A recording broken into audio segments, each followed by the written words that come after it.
The next word is gulangan. I put the definition below. So gulangan is quite long, but if we divide them and identify the consonants, there are 4. We have ga, lam, nga, and nun. Remember, ng is one consonant. Okay, let's identify them.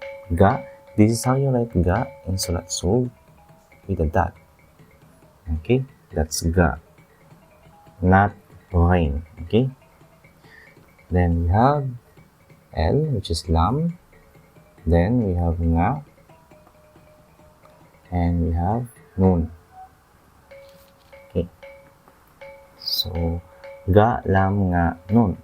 Okay, let's write them left to right. So we start with ga. The next baris is u. U is depan. Gu. Gu. Then we have lam. Its baris is alip. Its baris is hataas. La. Gula. So lam hataas la. Then we have nga. And its baris is also a. So it's hataas. Gulanga.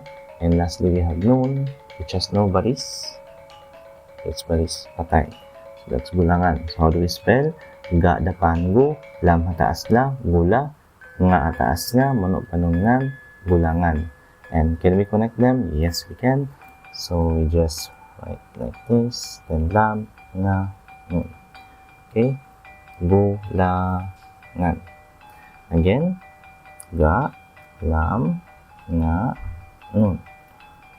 Ga, dapan gu, lam hataas la, nga atas nga, munungan, gulangan. That's how we write gulangan in Sulat Sūg.